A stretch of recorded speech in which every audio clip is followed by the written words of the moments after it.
riders on the storm.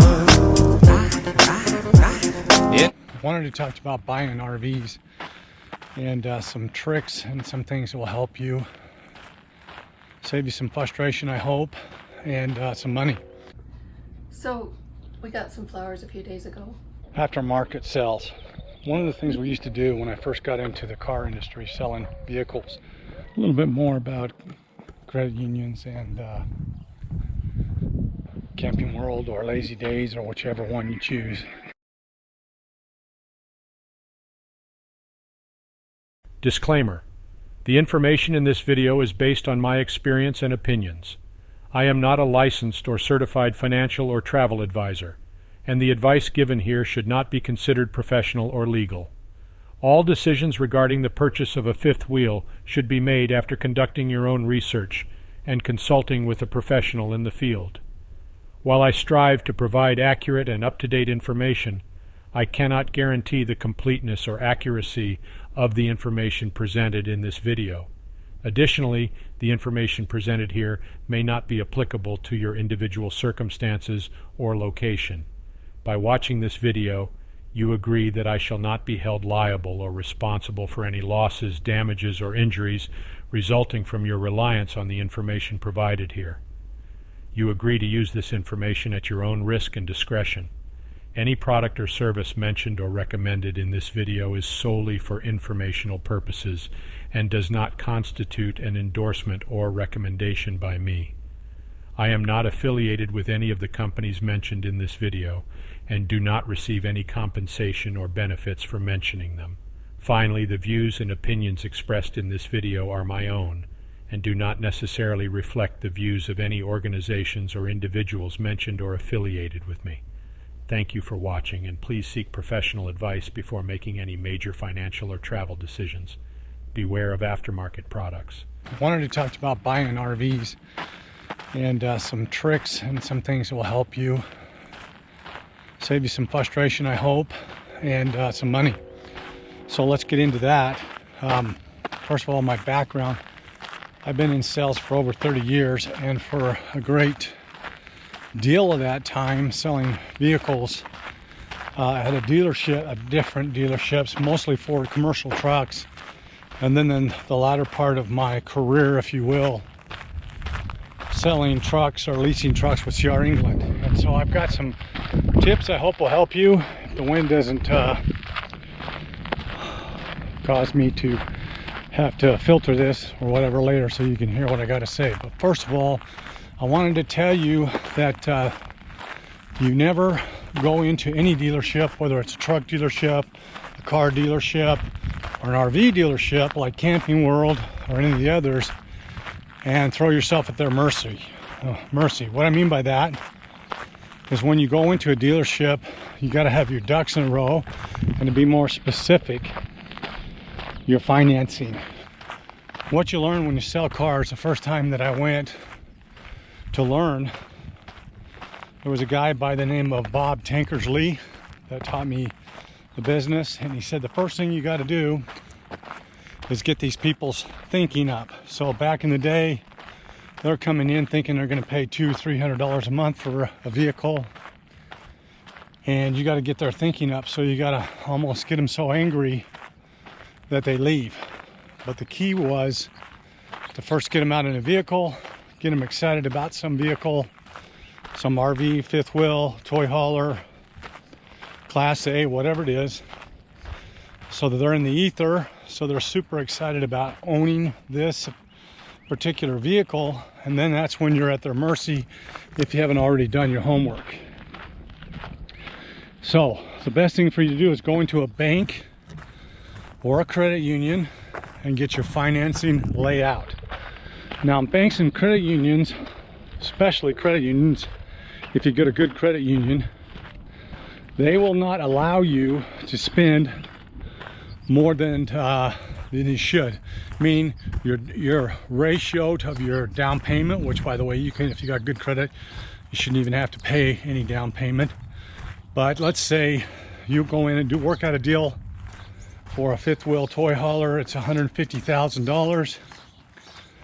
You go to submit that to your credit union. If you have a good agent, they're not going to want to give you a loan for a full $150,000 if the cap top of that loan is really 130. So they're going to throw it back on you. That's how you know. You say, look, yeah, we'll let you go ahead and buy that rig for 150 grand, but you're going to have to come up with some down, because then it becomes your loss, not the credit union's loss. You follow me? So if you get a good agent, loan officer, they'll tell you straight up, listen, the most that we will lend on this vehicle is $110,000. A really good one will tell you, in the market, they're selling for about 97, 95. You follow me? This is key. So you go in with that in your mindset, and the guy's trying to get you to pay $120,000 or $130,000 for a Class A or toy hauler, whatever, and you've already talked to this good credit union that they don't want to take the risk. They don't want to give you a loan for $150,000, have you default on a loan, have to take that rig back, and it's only going to be worth $110,000.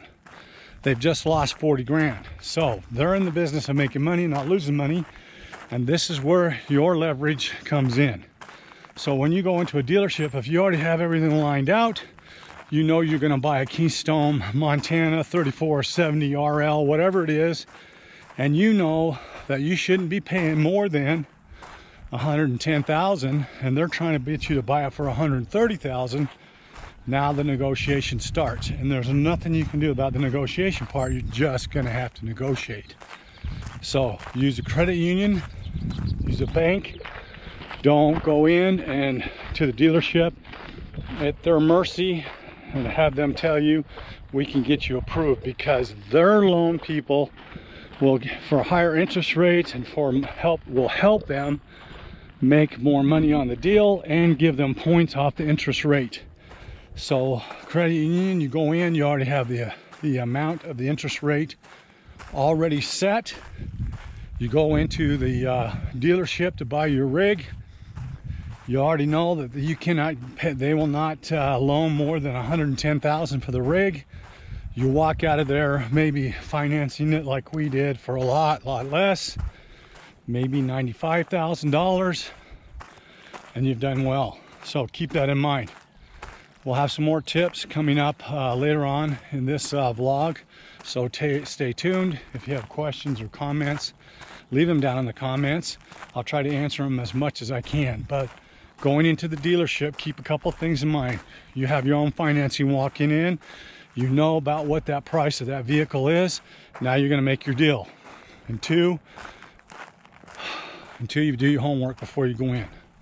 Well, there's a lot of different companies out there like Grand Design, Keystone, and you just need to do your own research and not listen to what the salesman tells you about how great they are, how great the warranty is, blah, blah, blah. Because in truth, he just wants a deal. And he's just looking for somebody to sell a vehicle to. If you get lucky, you find a really good salesman who's just trying to move another unit, keep his numbers up, and keep the owners happy. You got yourself a good dealership. Credit union, know before you step in what the price is going to be, what your interest rates are going to be, and you're pre-approved for a loan. They'll treat you completely different. They have no choice.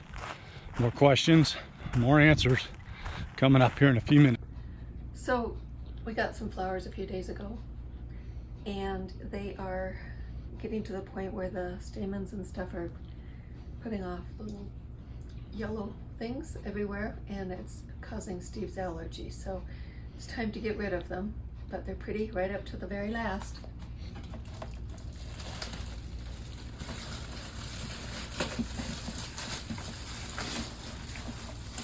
Bye, flowers. Pretty to the very end. Talk about aftermarket sales. One of the things we used to do when I first got into the car industry selling vehicles, I worked for a company called Regency Lincoln Mercury in Dallas, Texas. And every car that came in had the Scotch Guard sprayed on the cloth seats and had undercoatings underneath the vehicle to protect them from rust, and an outer coating sprayed on it from where they were processed through. So everyone had a clear coat that was supposed to protect the paint, both under the rig, on the paint on the outside, and Scotch guard, what we call Scotch guard on the seats. I saw the receipt back in the day was approximately $60 per vehicle to have those sprayed on. Sometimes in some cases maybe almost $100. We used to charge $2,000 if we could get the max price for it, sometimes $1,100 or $1,200 for the same product, the low end. And don't worry, customer, we'll just throw it into the loan. So watch that aftermarket stuff. Now in the RV world, and they were sprayed on before they even got there. That's the key that you need to remember, that it was already done. So if the customer decided they didn't want to buy it, it was $60 to $100 to the dealership. They didn't care. That was rolled into the deal on the back side of it. Same thing with the RV dealerships. When I came in with my loan pre-approved from a credit union, knowing about what range I should be paying for the vehicle or the rig, everything changed. Now as I'm leaving, they tried to get me into their finance, get their finance guy to take care of it. They said stuff like, well, yeah, the credit union's got a good rate, but we'll give you an additional couple of grand off of the loan or the purchase itself, and we'll process the paperwork and you'll be done, and you won't have to pay for up to 60 to 90 days for your first payment. All that sounds great, but do the math. They're gonna get you.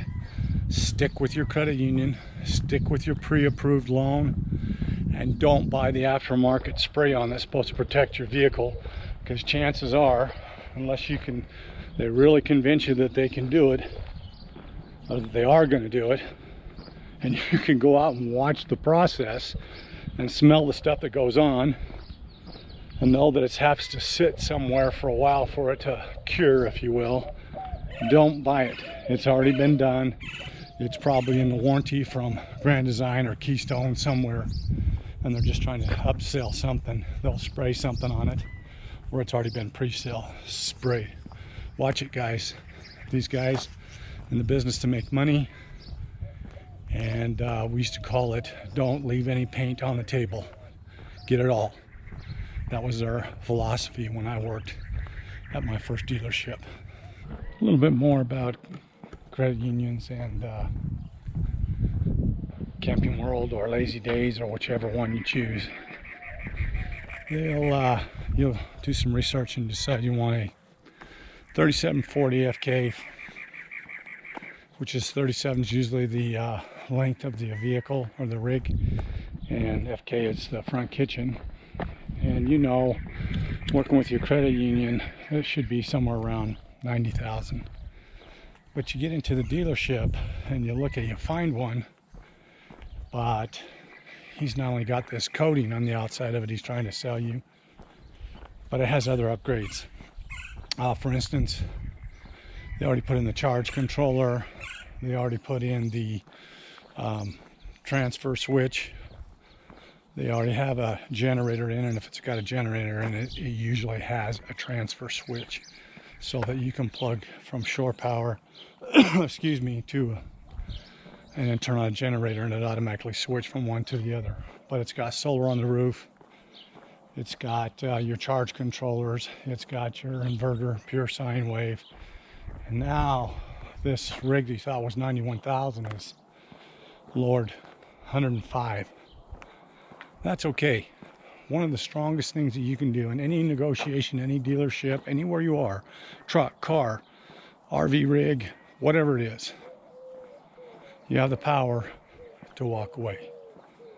You can say, I don't feel comfortable with this, and you're going to go up the street and look at another one at a different dealership. That is the most powerful thing you can do, is walk away. You can say, look, that's great, it's not what I was expecting. They won't want to take out all that equipment they put in, and you might be able to use it. If you got a residential fridge, you're going to have some of that stuff, a battery system, charge controller, whatnot. that's going to handle that. So go back to your credit union. They have people there that have been doing a lot of loans. They have a lot of software that helps them figure out what these prices are. And then you can always do a little research on the particular transfer switch, generator, charge controller, pure sine wave inverter. I say pure sine wave because that won't mess up any of your electrical appliances. If you get a rig now without any of that stuff in it, you're going to have a battery or two that are small, and they'll just keep the lights on. The lights inside your rig when you turn in, going to turn on a switch, because those are coming directly, usually direct current from your battery system. But if you want to get everything function and you want to boondock out for a week or two or more, like we do, up to 5-6 months, you're going to want better solar, better charge controller, and some really good lithium batteries. Hi guys, so I wanted to finish up this video, this vlog, talking about giving some advice, because I've been in the automobile industry, truck selling, and understand a little bit about dealerships and what you have to deal with when you're going to buy a rig.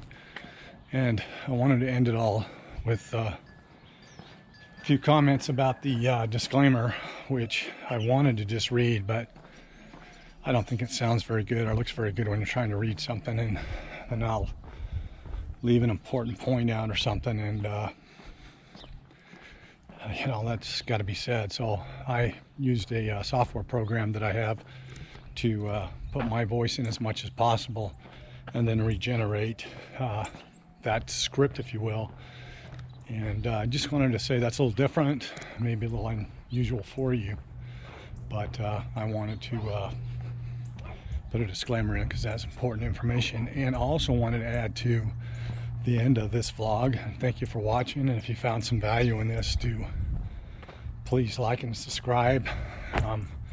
I got a lot of people watch our videos, vlogs, and then don't like, and then other people don't get to see it. So like and subscribe if you would, please. It really helps the channel. And I'm gonna end this particular vlog saying that not all banks are bad. If you got a banker or somebody you've been working with for a number of years and he takes really good care of you, continue. Not all credit unions are perfect and good. Some of them are getting to be a lot more like banks, and they're a little frustrating. And Camping World and Lazy Days and some of these places they really love their customers and they do an excellent job, and I wanted to put that out there as well. I'm not trying to disrespect or diss any of those people, especially good salesmen who I've been for years.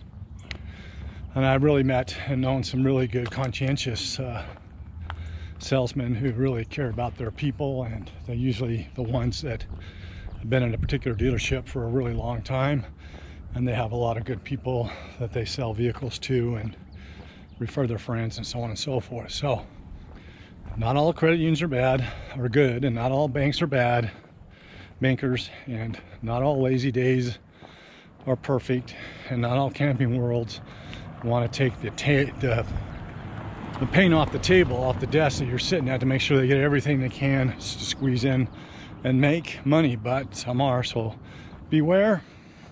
And if you want me to do a follow-up video, or if you have questions that I can answer that are not legal or making me an accountant or giving advice that I'm not a professional to do, but what I would do in a particular situation, leave them down in the comments, and I'll go to work on another vlog that I hope will help you out, because we're like one great big family out here, full-time RVers, taking care of each other. And we'll see you on the next vlog. Thanks for watching, guys.